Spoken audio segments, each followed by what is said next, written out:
We're live. We're live. Okay. Yeah. Hi. Hello and welcome. Hello and welcome. Hello. Are you just going to repeat everything I say, Jason? No, I don't know. It depends on if I agree with it or not. Fair. I think that we will have different opinions. This is book club. This is EFG's book club. And this although I've got mine mirrored, so if I show it, no, it says right? Yeah. Yep. You can read it. We're reading Peace. Or we did read Peace. We read it. By Gene Wolfe. Here's my physical copy. Thank you. Looks great. So I just want to warn people, this book was published originally like in 1972 or something like that. 75? 75, yeah. But be warned, there be spoilers here. Yes. Maybe. Oh, most definitely. And I will also say that this book, like, if you were to go on the internet, you could find any interpretation of this book that you want. Go down the rabbit hole. And chances are you could find evidence for any of those theories to be correct. Yeah. Mhm. So just before we start with anything, kind of overall thoughts. How does Jason had read this before, Alana and I had not. Mm-hmm. So overall, just your thoughts on the reading process with this book and going through it. Jason for the second time, Alana for the first. I actually did end up going through this twice. I reread it twice as well. Yeah. I only got once. Yeah. To be fair, it's a lot. It is a lot, yeah. It's a short book, but it's not a long book. It's dense, though. There's a lot there. Yeah. Yeah, your mind cannot wander while reading this book. You really have to 100% have all of your neurons firing.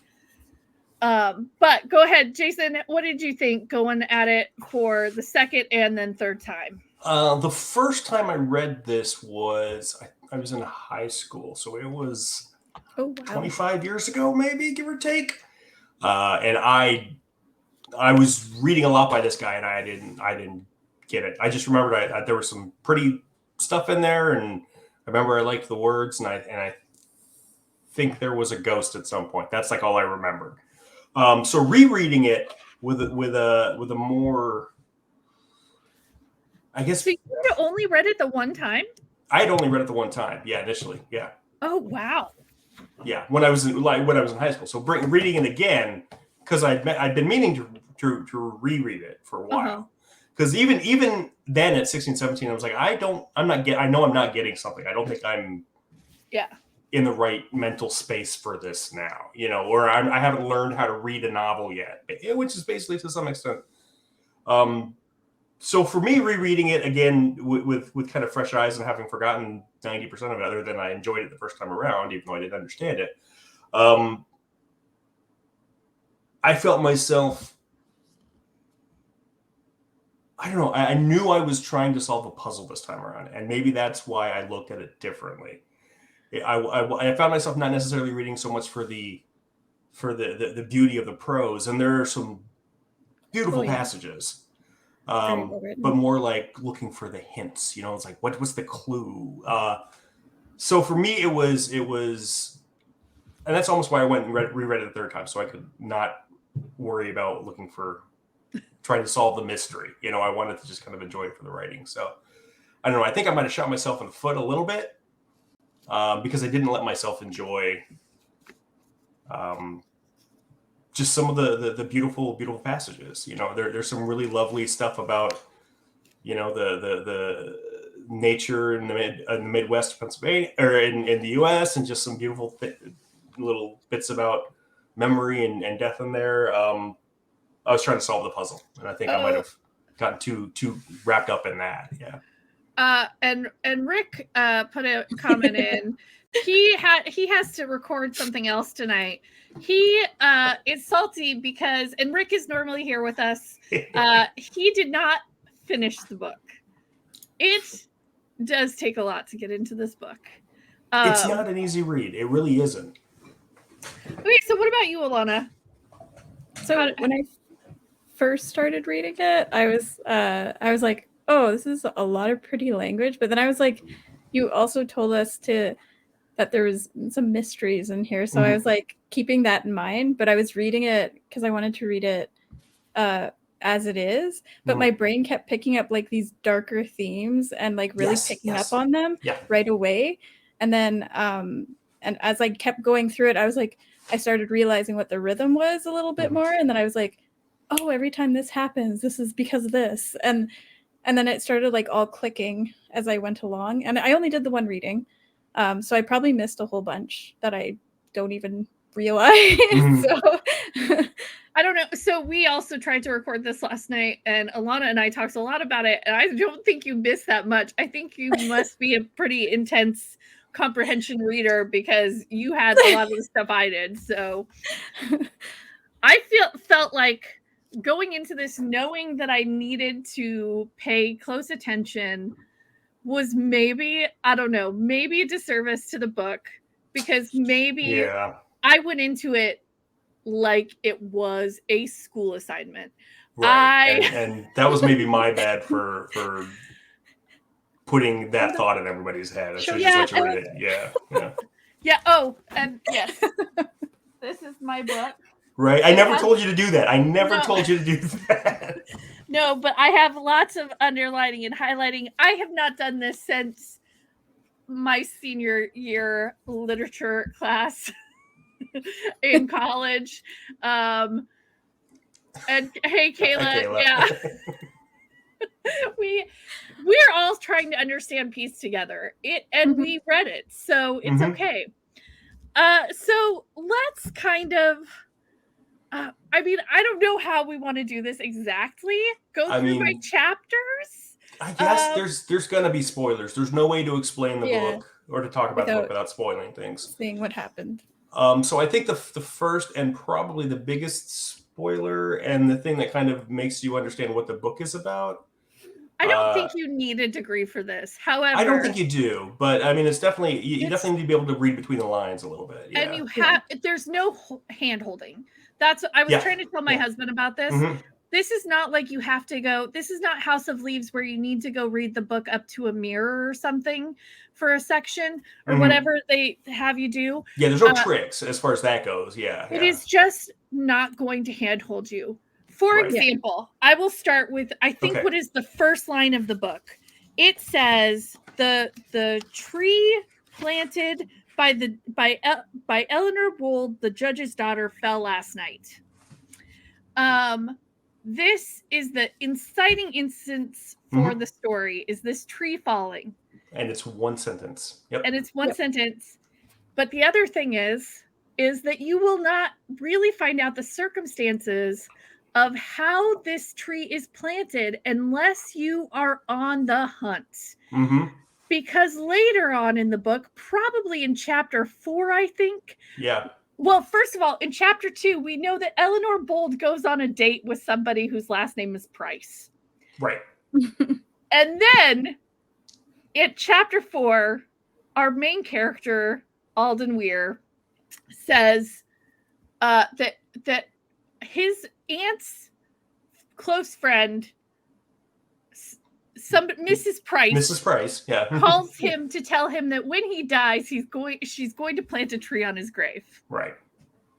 If you didn't connect those lines, then it might be difficult to understand that this whole thing is taking place from as a ghost story. It is him as a ghost walking through his memories of life, going in and out, and so you go between different times and stories, and sorry, I'm looking at the comments, which is just Kayla and Rick fighting about something. But without having connected those lines, I'm not sure you would need that, or that you would be able to catch that, except that Alana and I both did. Yeah. In the first chapter. Right. Yeah. I was telling Alana that I messaged Jason very early in my message of this book, and I said, "So this guy's dead, right? I don't want to spoil it like I did for everybody I was watching The Sixth Sense with, but he's a ghost, right?" Right. And Jason did that, and Alana, you had a different experience, but you also right off the bat because of your grandma. Yeah, it was actually a very personal experience. My grandma died from a brain tumor, and the erratic nature of the way he was telling the story very much echoed that. And I was like, oh, this person's dead, because there was no other, like, the memory, like jumping from memory to memory and stuff like that. That's very common in brain tumors and strokes. And so like I picked up on that piece very quickly, and I just knew. I was like, okay, this guy's dead. Yeah. So it's a little bit more personal, but no, I mean, it's a great insight. I'm sorry about your grandmother, but and I think that's very much by design. Let me just talk real quick about, we'll get into it. Let me just talk about Gene Wolfe real quick, the writer, the guy who wrote the book. Sci-fi grandmaster. He passed away about 6 years ago. But his most prolific period was in the 70s, 80s. He wrote like 50 or 60 books when all was said and done. The man was a machine. But he was originally an engineer, a mechanical engineer. So his books are very much built kind of the way you would almost build a machine. Everything is, all the pieces fit together some way. You just have to kind of figure out how they fit together, but everything is there that you need. But at the time of writing this book, he was working for Procter & Gamble, still as an engineer. So there's a lot of times in the book where Weir, the main character, is talking about how miserable it was to work at the factory and how everybody hated it. And I think you can very much, there's some autobiographical stuff in there.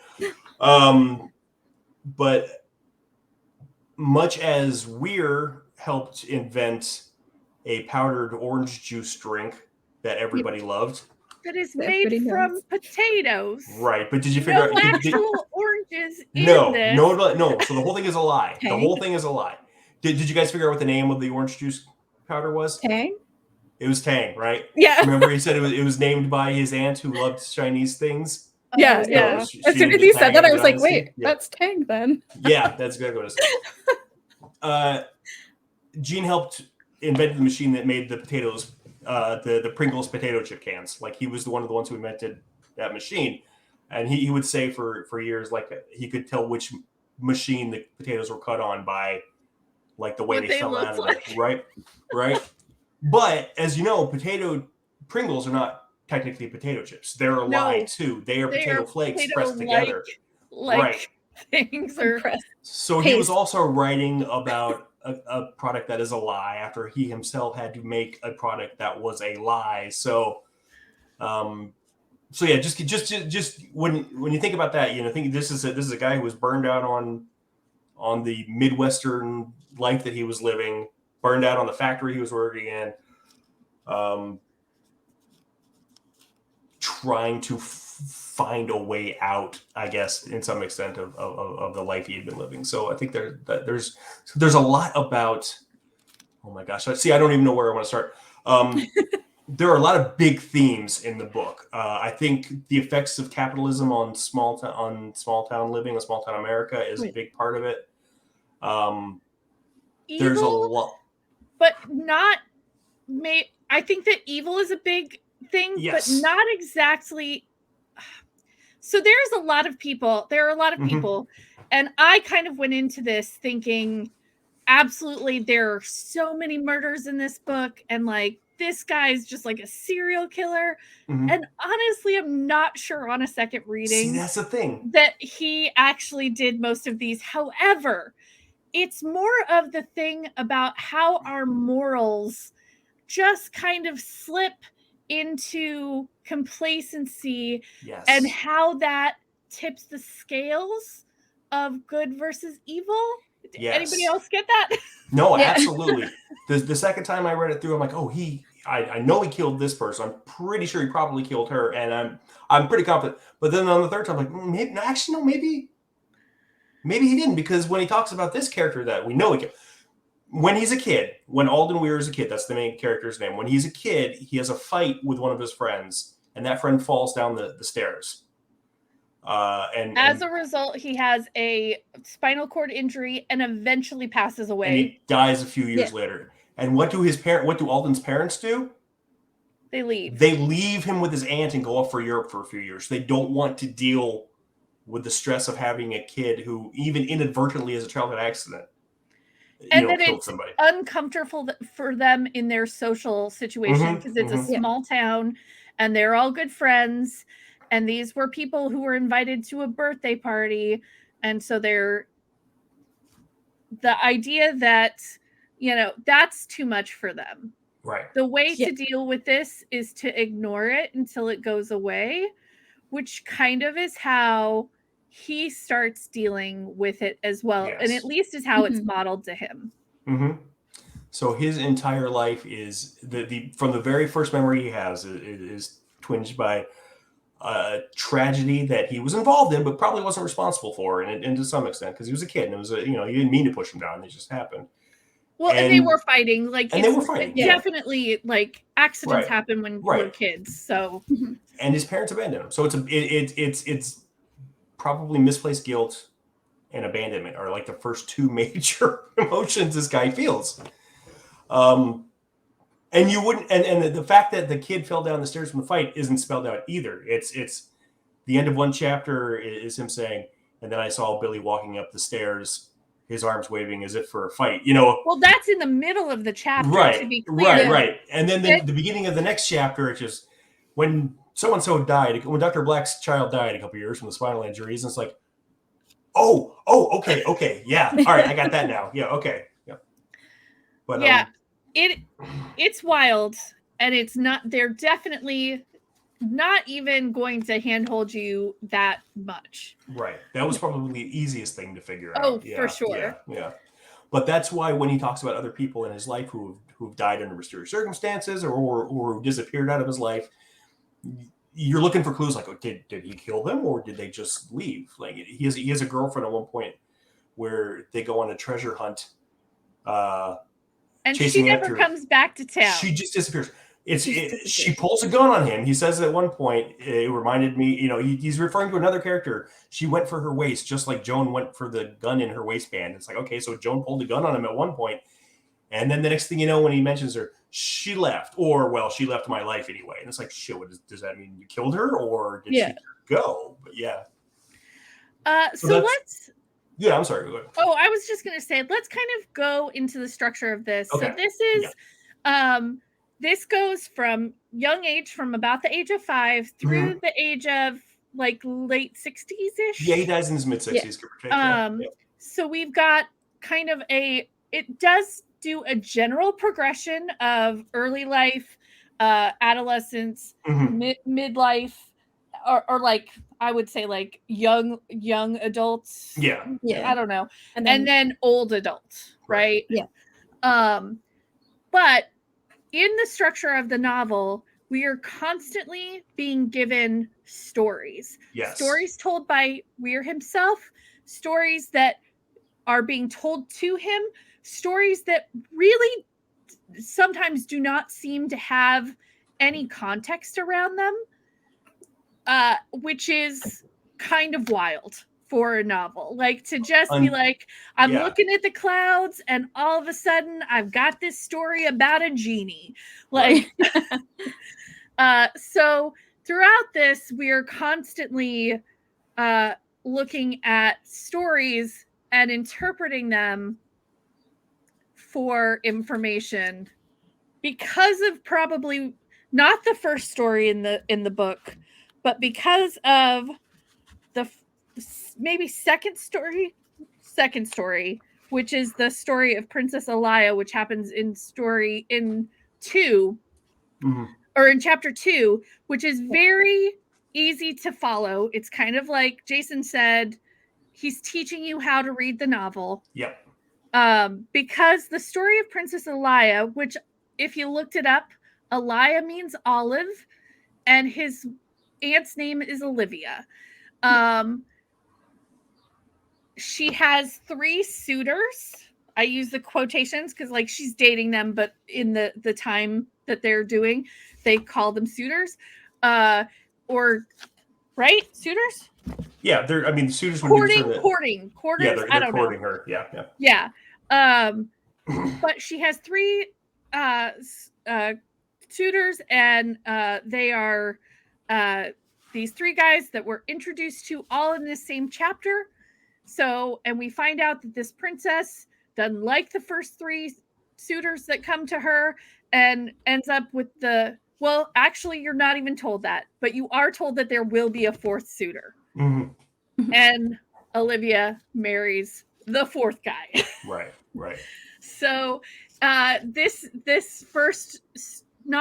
second story in the book is kind of teaching you to be on the lookout for how you can apply these stories to the novel, to infer things that aren't directly told to you. Right. Yeah. Because there are correlations between the 3 princes who court Elia and the 3 suitors. But you also know, if you're paying attention, you know how the relationship with those suitors in Olivia's suitors and Olivia's suitors in real life is going to turn out before we even talk about it, because in the story, so the story is the reflection of the truth of what really happens. And I think that is, once you learn to kind of recognize the symbolism and the whole Olive and Elia thing, that's probably as clear a one-to-one as it gets. Other times it's not nearly as obvious who each character in any given story is. But yeah, there are stories in here, though. There's some that I think it's, I don't know, easier to connect. But yeah, at some point I want to talk about some stories that I couldn't connect and see if you guys could. Yeah. But I don't know, what else do we want to talk about before we get into specific instances? I mean, there's just so much. It's like, it is a dense book, but yeah, I guess it is a guy who is dead, who probably doesn't realize that he's dead, at least not initially. Yeah. Or is running away from it. Yeah. Reliving experiences of his life that have kind of shaped who he is. And I get the impression that this is the first time through, but that he's probably going to have to go through things a few more times. It seems a lot like he's coming to terms with some difficult stuff that he would never let himself admit, or he'll cut off a story when it gets too painful. It's like he's not ready to deal with what happened. Well, and I think that actually is told by the story of I think I called it China Pillow, which is the Chinese headrest. Yeah. At the end of that story, the main character gets his wish, has a wonderful life, and then when he meets the old man who gave him the wish in the first place, the old man says, "Why weren't you grateful? You wish you could do it all again. So, okay, go ahead. You're going to have to do it all again." Right. So, and that is just a story at a dinner party. Right. And it doesn't even pertain to anything at the, yeah. And that's exactly it, until you realize after the fact, oh, that's what that was about. Okay. Yeah. Because again, he says at the very end, I see the China pillow again, or I see the jade pillow again. Yeah. So and his aunt, who's at this point long dead, says, are you up? Are you still up? Which is one of the first lines she says in the book. Yeah. So in a sense, it's cyclical. It goes right back around again. Yeah. But yeah, what do you want? Yeah, what did you want to talk about? I mean, one of the, I don't know, one of the best stories to me is the Alchemist story. The Alchemist story is great. Yes. Which again, we are given almost entirely in chapter 3, except that we are given the end of it in chapter 5. Yes. And it is the story. Yeah. I mean, it's what Weir could remember. You know what I mean? Like, it could be the end. It's what he wanted to share as the end. But yeah, go ahead. So yeah, obviously this story of the Alchemist is maybe referring to, this is the suitor number 4, Julius Smart, telling of his time in probably like Florida, working as a druggist or a pharmacist for another pharmacist. It was like his first job out, yeah. Both in the text Julius Smart, who is the suitor, says that he has embellished it. Mhm. And Alden Weir says that he has retold it and embellished it. Yeah. So who knows what actually is? How much? Yeah. What the story you're reading is not the original. Yeah, it was not what it was originally told. Yeah, exactly. Yeah. But yeah, so what do you guys think of that story? I mean, I think that the idea of the alchemist is that, you know, alchemists turn metal into gold, and Julian learns to turn potatoes into oranges. Into orange juice. Yeah, exactly. Yeah. But yeah, I honestly really want, because it pertains to a different story that's the one I actually want to talk about. How much do you feel the circus people are actually part of this scenario? So in the story of the alchemist, Julius finds out that the guy he's working for, Dr. Tilly, Yeah. makes drugs that he then sells to carny people to breed sideshow freaks. Or to adjust their lives so that they are able to make a living as carnival performers. Right. Which they actually see as something very beneficial because they are not stuck into an endless kind of capitalist cycle, that they kind of have control over their lives. And so this mother who basically has a child who's a normie is searching for drugs to make her child into a dog boy. Exactly. And the mother has no arms. She's just got two hands coming out of her shoulder blades. Yeah. Right. And she's the one who's telling, like, no, I think we're the luckiest people in the country because we make our own hours and we get to be the ones who decide how we make our money. And so it's very much an indictment against capitalism. But yeah, I think Wolfe was trying to show that it really does feel like an indictment. It's like even these people who are so outside the fringe of society are better off than those of us who are trapped inside the society. It's like who are the real monsters? The dog boy or me, who's going to be stuck making tang for the next 30 years for a step uncle who doesn't even like me that much. It's so that seemed to me like the most likely reading, but who knows? I could have missed something altogether and it could be totally wrong. Yeah, the reason I bring this up is that later on we get a letter from the dog boy to Weir, who is of course our main character again, Alden Dennis Weir. So he is at different times called all three names. Yes. The etymology of the name Alden means half Danish. Dennis means Danish, and Weir means man. So he's just Danish man. That's his name. Yeah. So we get a note from Charles Turner, who is the same boy that Julius supposedly saved because of an overdose of his carny medicine. Right. Yeah. And he then tells a story of like a Cinderella story, except with a terrible ending, of a girl named Doris. Yes. And this is the one that keeps me up at nights because I don't understand where Doris fits into things. Okay. There's a few theories. Yeah. I have a theory too, but I don't know why it's my theory. Okay. I cannot point to it. So the reason I think this is that Doris, who is basically has a dad who dies, and then goes to a horrible mom who is then abused, and at some point gets some new clothes, and they get real mad and beat her up, and then she offs herself. She commits suicide. Yeah. Yeah.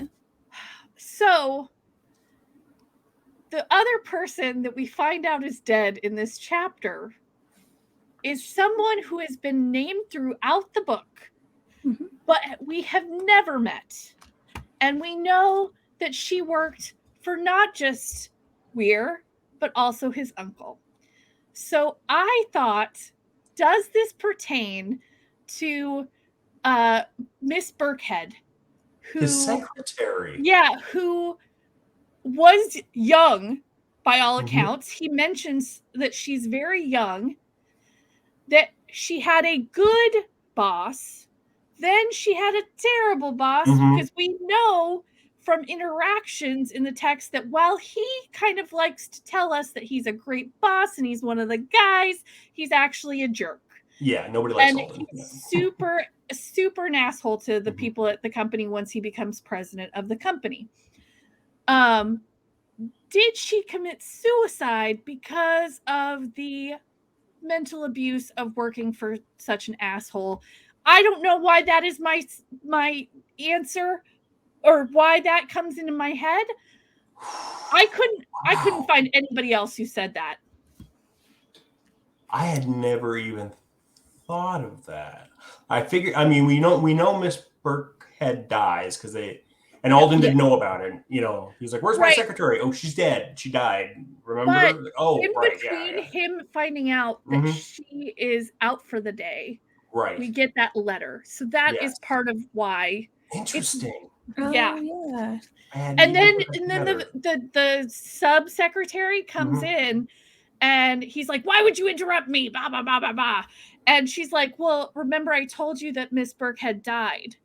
She says that she had already told him. And then he's like, "Oh, we'll send some flowers up to Right. $100 because I'm a baller." So generous. Yeah. I hadn't even thought of that. What was? I mean, that would. Did you have another thought for Doris? I had a couple of thoughts. What did you think, Alana? Yeah. I thought because Doris was like, it seems so out of the blue that she was Mhm. mentioned. Mhm. And I was like, okay, there's got to be a connection somewhere in here. And then I thought, well, why would he care about Doris if, like, unless she was like related to him or something Mhm. like that? And so I thought maybe she was possibly a child he didn't know about. So I looked this up. With Sherry Gold was kind of That's Yeah, what a lot of people think. I Yeah. don't buy that. I don't feel like a woman in her 20s would be because it just doesn't seem like the timing fits right for me. Yeah, Also, that's fair. why would Sherry like know about taking a kid to a carnival she doesn't really know about? Right. Like, Right. Yeah. Yeah. My initial thought was, and we got to go back to this. Sherry Gold was the underage daughter of a guy that he kind of found some dirt on. He found some dirt on this guy, and she came over to convince him not to go to the police with it. And she definitely, and they slept together. Yeah. She initiated it, but like, here's the thing. She's 16 and he was in his 30s at the time. No, no, he was 40. You think he was even older now? He was in his 40s? Okay, yeah. Yeah. That doesn't make a difference. It's still awful. It's still a terrible thing that he did, but yeah. So, and honestly, that whole situation makes me wonder about him not telling us about people dying because it was his fault. Like, he's pretty casual of letting us know, hey, so this hot 16-year-old came and was like, got in her underwear, and I was like, sure thing, buddy. Right. But like, is he really gonna then hide all these other grisly murders? I don't know, because he's pretty cavalier about his horribleness. And that's what it is. And then the question comes up, well, what is too horrible? And if he's really revisiting his life, it's like, well, maybe he saw that time when he banged the 16-year-old. It's like, hey, high five for me. Yeah, way to go. But so this is where this all ties together to me. So the very first time we get an idea that Weir might be floating around in at least time or whatever the case may be, is the very first chapter. He imagines going to a doctor's office because he wants to get some information on how to deal with a stroke. And when he's talking to the doctor, he's like, no, I know it looks like I'm in my 30s right now, but I'm actually in my 60s, and I want to know what it's like to have a stroke. And I'm just visiting you in the 30s because this is when I saw you last. Which right off the bat is like, what the fuck is going on here? But in the waiting room of the doctor's office are like a really random bunch of people. There's Maggie Long, Margaret Long, who is the long lost love of his life. Yeah, Lauren. Lauren. Because she's forlorn. Yeah. She's the long lost love of his life, and I'm sure he did something terrible to mess that relationship up that he doesn't talk about. Sally Gold is there, or Shelley Gold is there. Sherry. Okay. I'm so bad with names. Sherry Gold is there, and she's talking to Ted Singer, who's another young guy that gets brought at up his office. At the office, right? And we find out later that Ted's dad died while he was working at the factory, or at least and while he died at the factory while he was working there, at the time it's not really made clear. But later on in the book, Weir himself tells a story about how in the factory when he was younger, some guy got locked in the freezer as a prank and froze to death. And so that's where the mystery of the ghost comes from, that is supposed to haunt the freezer. So in my brain, I'm going, okay, Weir might have been involved in that. Who would have died at the time? Well, it wouldn't have been Ted. Ted was too young, but Ted's dad died. So what if Weir felt guilty about killing Ted's dad, even though it was a prank and it went bad? Now here, Ted, we know Sherry talked about hooking up with other guys before. She's like, "Oh, I've got a few boyfriends. You're not my first at all." What if she's knocking out with Sherry? What if it's Ted and Sherry's baby, and we're like set up? Tell you what, you're 16. You can't have a baby. It might be mine. I don't know. I don't know for sure. But what if I talk to these people that I know and I help you take care of the baby? This is my question, though, because we do know that Weir is not especially close with his uncle, especially after his aunt's death, which could be because of grief. I have a list of all the suspicious deaths. He may have had something to do with it, perhaps. Maybe killed his aunt. I mean, he definitely had some sort of Oedipal feelings. Oh, definitely had some Oedipal feelings towards his aunt. Absolutely. So things get creepy, but he wasn't especially close. And it also seems odd to me that then Julius would leave him the company, which they say is because of that he was his aunt's. He was his aunt's heir, so he became But like, this is a publicly traded. It's a publicly traded company. They don't have lawyers that would have had a plan of action besides some mid-level manager in the engineering department gets to be the new boss. Seems weird. But yeah, so my list of mysterious deaths, Bobby is not very mysterious. No, you know where Bobby comes from right off the bat, But Aunt Olivia is mysterious to me. She was run over by a car. Yes. We don't know who was driving the car. Sherry is mysteriously dead. It just says one day Sherry died and doesn't say anything about that. Lois has disappeared. Lois was the woman he was treasure hunting with? The one who pulled the gun on him. Yeah, right. New employee frozen in the freezer.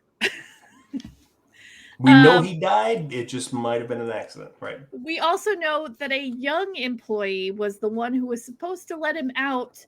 And then he talks about how it was in his first 2 years after college. Could have very easily been Weir who was supposed to let him out. There was nothing scarier than being in a plant by yourself. Anyway, just saying. And then I also think Miss Burkhead's death is very mysterious, even though I think she thought about Miss Burkhead, but you're probably right. Yeah, that is. And so here's the thing: did this guy kill 8 or 9 people in his life, or did he accidentally kill one kid when he was 5? And everything else is just a tragic thing. People die, But he's also an asshole. But he's also a terrible person. Unequivocally, he's a bad person. Yeah. There's no doubt about it. He's not a likable guy at all. But if you're looking at this in a Wolfe himself reverted to Catholicism when he married his wife, and a lot of his, especially later books, deal a lot with the mysticism of Catholicism. He's very much I never got the feeling in hearing about him in interviews that he's really like practicing, but he likes the pageantry, the mysticism in Catholicism. I think he was very drawn to that. But this feels very much more Eastern to me. If we're looking at the idea of you relive the bad parts of your life until you can deal with them, it feels more like the Bardo. It feels more like some sort of karmic wheel than it does. I mean, I guess it could be purgatory, but I mean, he's definitely in some sort of afterlife. That's for sure. Yeah. And Chinese culture is a big part of the book because his aunt is kind of obsessed with it, and there is they go through a whole lot of hoops to purchase a egg that was painted and purchased by missionaries to China. The affair of the Chinese egg. and the egg is painted with Chinese mythological figures meant to stand in for Jesus and other Christians. So it's a marriage of religions, of cultures. Yeah, Eastern and it says like Mary Magdalene's there, but she has bound feet. Like she looks like a Chinese like lady in the picture. So there's wild mix-ups of religion. However, not many of the characters are actually religious. No, the only outwardly religious family I think is the Lornes. They're the ones who talk about going to church on regular basis. Yeah. Right. Julius Smart does say that he doesn't drink for religious reasons. So he has an outward show of it that isn't just like he's maybe the only one who consistently shows that he doesn't do something because it interferes with his morals. Right. Other than that, we don't get regular churchgoers. Right. We actually see characters go to church events in order to find out information, to get gossip, to socialize, but it is never about the religious event. It is about what they can get out of it. Yeah. And the majority of those people are in the higher echelons. They're the elite members of the society. They're the bankers. They're the factory owners. They're the rich people. The wealthy families. The wealthy families. And even Julius, if you think about it, he's telling a story the first time he meets this beautiful woman and he's trying to impress her. So maybe I don't drink because I'm a good Christian boy, trying to make himself look good, so you didn't even. I don't even think Julius ended up being all that. He does say that he never drank. Yeah. Later, Weir says that. Right. Yeah. Obviously, Weir's somewhat unreliable as a narrator. Well, sorry. Here's the thing: does Dr. Tilly even exist? Yeah, who knows? Because there's one point, and it's one time he's referenced, but he refers to him as Julius T. Stone. T could very easily stand for. They're smart. Julius T. Smart, but T could very easily stand for Tilly. So maybe he's Julius is the one who's was mixing up the medicine all along. I don't know. But that's a great story. The Alchemist is a great story. What a creepy ghost story it was. Yeah. But then it turns out to not be a ghost story. But you don't find that out until 3 chapters later. You actually don't know for sure. It is the you find a dead body in the locked bedroom, but when the body died, you can't tell because it was basically in embalming fluid. So like, what was that person alive right up until Tilly died? Who knows?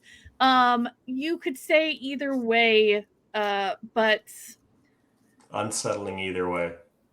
And also that has a lot of parallels with right at the same time with Olivia being bathing a lot when she gets married, and still Alden is getting her things in the bathtub and he gets real creepy about it. Long past when he should be. He's got to be 12, 13 years old at least by that time.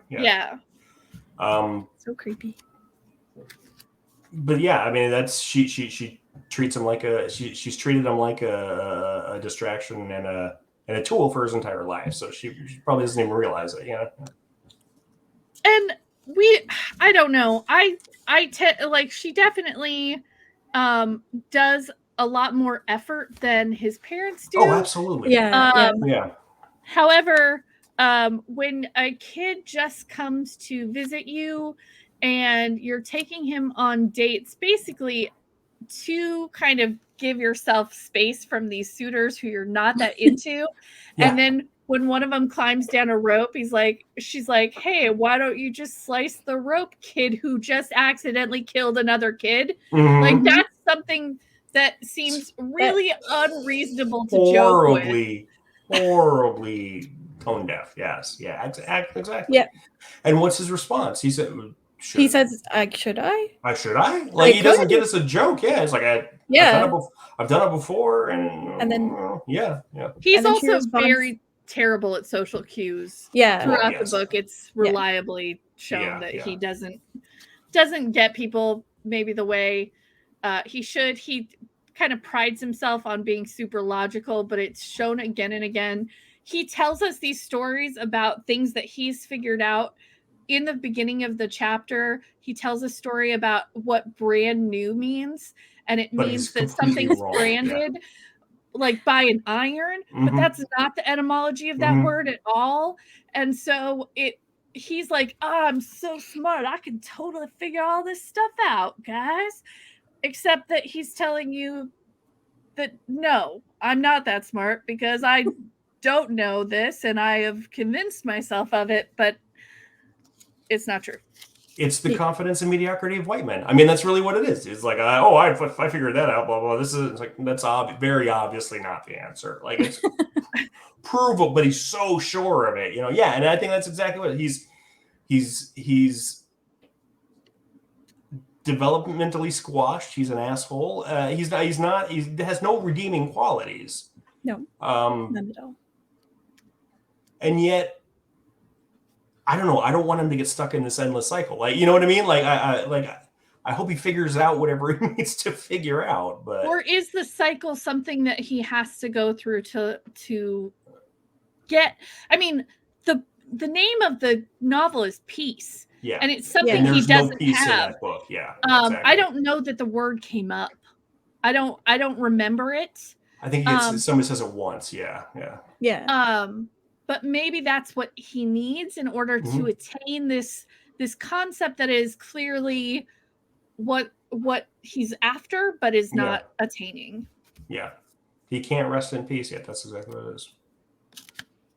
So because he's not ready to come to terms with things he didn't with his life. Yeah. I don't know if anybody else has any specific stories or anything that they want to talk about. I do have a little theory that kind of came out of. Sure, I love theories. This is my favorite part of Gene Wolfe books. People's theories. Yeah. So there's actually a point where I questioned when he was like the suitor was going down the rope, and she did say cut it. I kind of wondered if he actually did, and then he fixed it, like in that moment. Like he changed it in his memory. Yeah. Yeah, and he fixed it, and basically when Olivia's like, you wouldn't actually do that, would you? Right? And then I think that was the fixing it and him like trying to fix it in his brain, basically. So do you think what was going on was that he was given the ability to sort of change his memories or change the actions of his life? Yeah, or he has like a wrong memory, like because later. He's changing the memory of what actually happened. Okay. Yeah, to be like that he did the good thing, or like he didn't go by his impulse. I mean, and Professor Peacock, who is the guy who's down the hall or down the hole, is continues to be in the story. Right. Yeah. After that. Yeah, but the theory is that he was injured and he might have been the one that took the car and drove Olivia over because he was angry about it. Right. Well, and he was also jealous, although it is pretty clear that he was still having an affair with Olivia. Yeah. At least still with two of the, I believe just two of the original suitors. Yeah. Not Jimmy McAfee and Professor Peacock, but not the banker. the horrible banker. Who was the one who Alden was always most impressed with. The banker who made most of his wealth defrauding people during the Depression.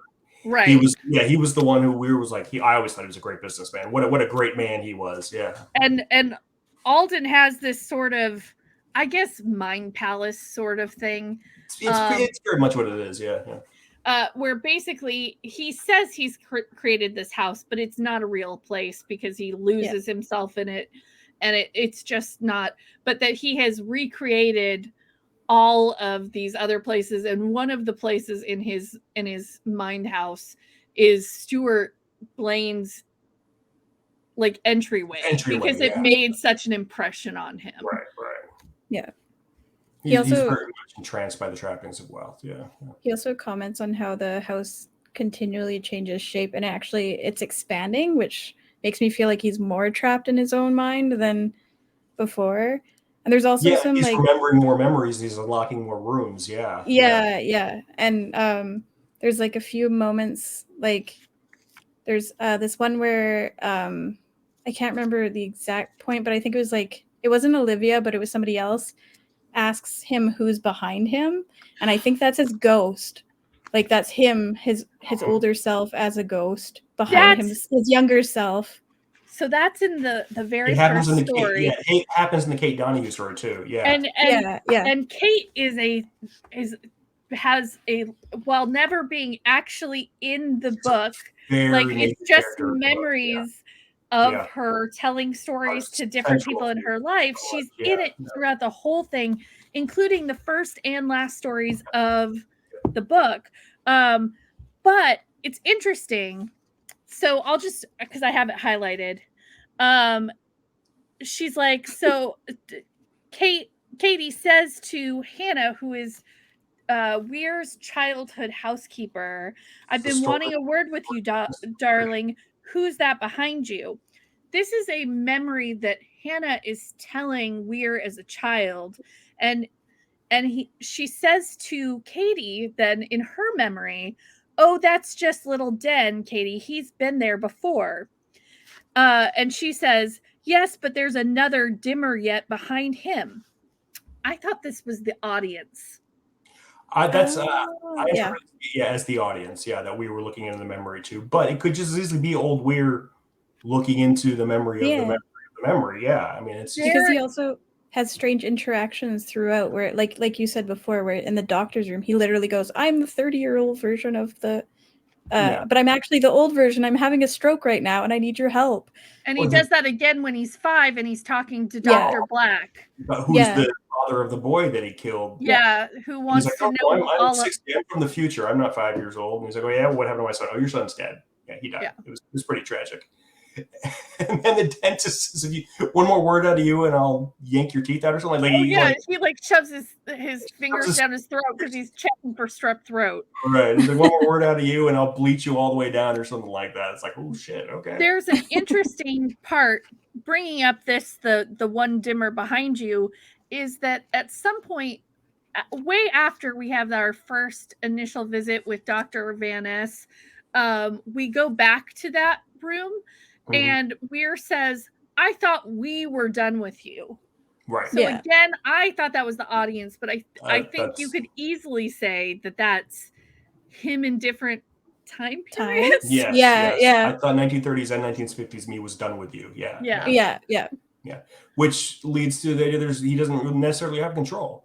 And I think that becomes more and more apparent that as the novel goes on and he gets deeper into his memories, other memories get triggered quicker and quicker, and he bounces around a lot more.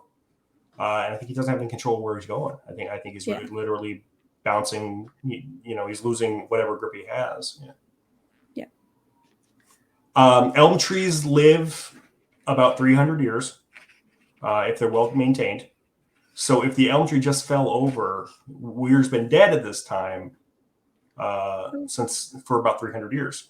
Well, he says constantly when he's talking to people as even a young man that everyone's been dead a long time. Everyone's been dead a long time. So the question is Alden Weir the last memory of humanity? Like, is he the last shred of what's left? You know, doesn't pertain to the novel at all. I think it's just an interesting thought. Or is it the area, like Mhm. what is it, Cassianville? Cashionsville, Cashionsville, yeah. did Doesn't it survive Right. another nuclear. This is 1975. There's nuclear war. You know, there's still Cold War. Yeah. or another recession. They did great during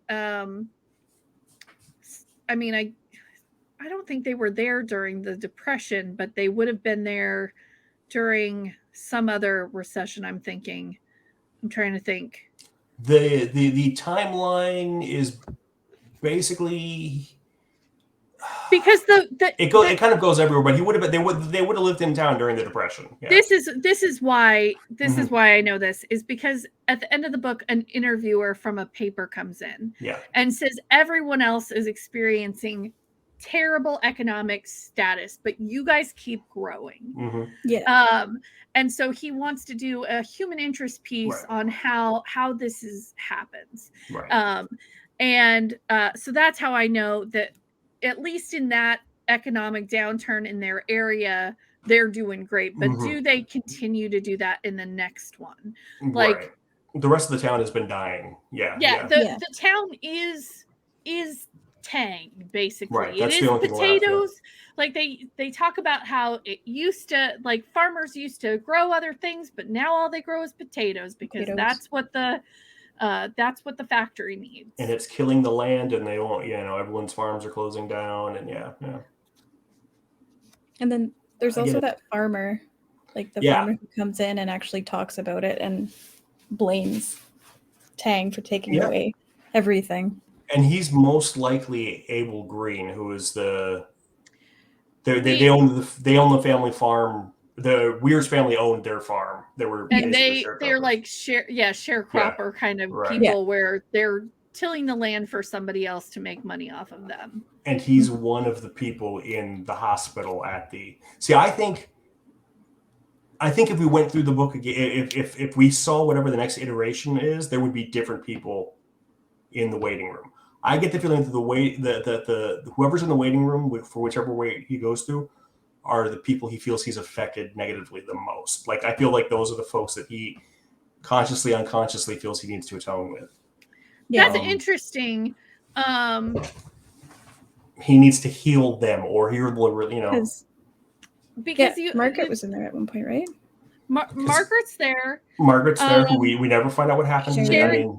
It is kind of probably the time he went to college. And he talks about how basically the time he comes back from college, that's when he's unhappy. So I think that maybe he assumed she would continue and when he came back from college, she was married. Maybe it's his regrets, not so much his biggest regrets. Maybe not the people he feels he wronged the most. That makes that one scene really uncomfortable. Then the one where he's like peeking at Sherry, it makes it so much more violent. So much more violent. So in my initial message to Jason, I said I felt I think I said asshole's a ghost, and asshole is going to kill Sherry Gold is what I told you, right? Yeah, and I didn't respond to that one. No, you didn't. Maybe, because I already knew that. He's not going to kill her, but he's going to do something with her. Maybe. But maybe he did. No. Maybe he did. I don't, it's a possibility. Yeah, it is. Especially if the thing she's seeing the doctor about is her gaining weight. And she is a 16-year-old in the doctor. And she's with a young boy. And she says, we have a problem. And he says, we all have problems. And then she gets called in. So she's probably pregnant. I mean, she's most likely pregnant. Yeah. And we also know that Sherry Gold was very much, she didn't want a husband and a family. However, she did want to use her feminine wiles to make stuff happen. The worst analogy, the magic hole. Oh, it makes me cringe. Yeah. There are a few times where it's like, oh, this was definitely written by a 40-year-old guy in the 70s. There's some terrible things in here. Yeah. I think that whole thing I was like, my that face whole was scene in a is awful. permanent twisted grimace. Yeah, but it's it's supposed to it's supposed to be a terror. You're supposed to be this is Yeah. But oof, no. Yeah. So we keep going kind of through this, and there are so many icks in this Yes. book. So how I want to know how you guys take it, and especially Jason, because you like this book a lot. I do So like this what book. is it? What is it that really makes it worth reading to you? Okay. Or that you take from it that makes it a good book?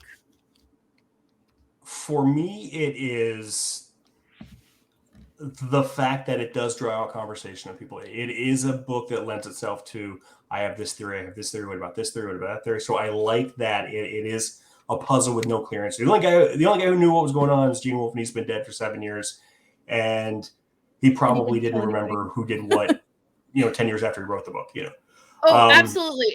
And yeah, people have put on all sorts of forums that they asked him at such and such a con. He's and a notorious liar. Yeah. And he said, absolutely, Julius Smart killed, or not Julius Smart, Professor Peacock killed Olivia. And I was like, I'm not taking any of that at face value. Yeah.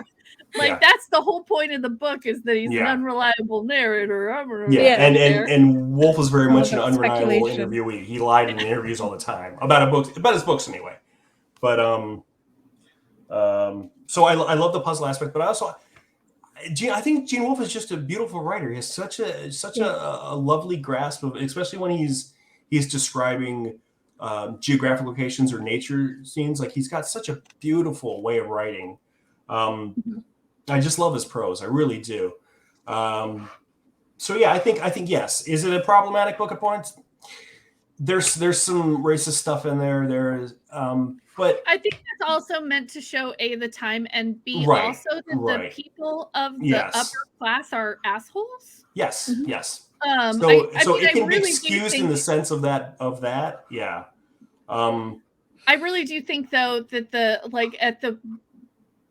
women at the party dressing up like Indians and making a treaty, I think that is to show how absolutely tone deaf and just oblivious these upper class women are to what's going on, what happened in their town before. I don't actually think that is supposed to be like that. I don't think that is Gene Wolfe espousing that ideology. No. You can tell when Gene Wolfe is talking, and you can tell when his characters are talking. He makes it very clear. I've never felt that he's a problematic writer. I've read a lot of his stuff, but he was very much a product of his time. At the same time, this is a guy who grew up in the 30s and 40s. He wrote mostly in the 70s and 80s, and there was definitely a style. So he's very much a writer of his time. But yeah, I love the beauty of the prose. I love the puzzle nature of it. I feel like I learned something where my thoughts about the book change every time I've read it. Like I've read it 3 times now, and I think I might, in a couple years, might go back again and see if I pick up on anything. What about you, Alana? Overall thoughts? What do you think? Worth a read? Not worth a read? Do you think that you got something from it? Would you recommend it? I would say if you're really like puzzles and really get into that like discovery and like creating theories and kind of creating community out of it, I would definitely recommend that for people like that who love, like as you mentioned before, they like to bounce off ideas and theorize with a group of people, because it is very interesting, like all the little topics that you can pull from the book. I would say that's really great for those type of people. If you're like a very literal person, I would not recommend the book, because it might be a nice read, like poetry wise. It's very poetic. It's very pretty to read, I would say. And another thing is maybe a more mature audience would be the best for the book as well. But yeah, that's basically what Yeah, probably a 16-year-old was not going to get everything. I didn't get it. Yeah. Well, and I think that at least in the edition I have, Neil Gaiman did a afterword in it, and he basically said, like, he was like, yeah, it's pretty about an old man. And I'm thinking, wowzer, how did you not pick up on the like dead infant baby imagery in the first chapter? Like, it's wild to me, but we were spoiled by The Sixth Sense. You know what I mean? Yeah. Like he was a ghost all along in 1975. Wasn't a common trope. It would, it would have been pretty. No, and I had a similar experience to Aaron. Yeah, when I was like, oh, he's dead, right? Like he's right dead, right? Yeah. I was 16 watching it the first time on video cassette in my living room with my friends at a slumber party, and somebody else had seen it and I had not, and I was like, so he's a ghost, right? And they're like, shh, don't ruin it. And I was like, I haven't seen it before. I'm just guessing. I saw an interview with my dad, and I definitely leaned over to him. Bruce Willis has been dead the whole time, and he's like, "What?"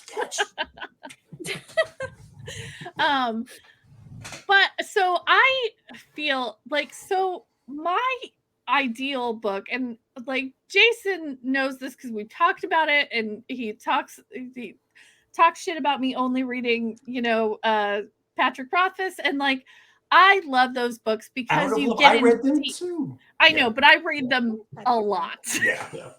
I am. And by the way, everybody, he did announce that he's putting out a new book in November, guys. Yeah, it's not the next book, though. It's not forever away. I know. It's not the book, but like it's a book, so I'm happy. And I think I love getting into it and kind of thinking about all these things. And part of what kind of almost makes me sad about having the King Killer, like the idea of King Killer 3, is that you will probably know all the answers. And that was a nice thing about this book. This book does not give you all the answers, and it's up to a lot of interpretation. And like I said, that Doris story keeping me up at night. It's like that one sticks out like a sore thumb in my head, and it can't go away. Carney could have just been making stuff up, trying to get money out of them. It could just be a con game. I don't know. Yeah. I forgot to bring up the main. Okay, this is like a little key, important little thing. Okay. That Smart is the main character of the story. That was a very important line. Here's the thing. It says Smart at this point. Smart is the central character of this book. And it's the third. It's the middle of the book. Yeah. It's the middle of the book. It's a cute, smart-ass moment. which is such a nerd writer pun. Like, I'm like, oh, is it? Yeah, this is the middle of the book. All right. And it is, it's not the longest chapter, but it is basically the book is a little chapter, a huge chapter, a medium chapter, a huge chapter, a tiny chapter. It's like a mirror image, and he's the central figure. He's the central figure in the middle of the book. Yeah. I just had to point that one out. No, that was So I think it's good in that aspect. I don't know that I recommend it. You got to be able to have a lot of time to put into it. I honestly, I looked up a couple other books, and maybe like Book of the New Sun or if you want to get in Cerberus would be. If you want to get into that, Well, I think that maybe that would be intimidated now. I think those might be a maybe more fun place to start. I don't know.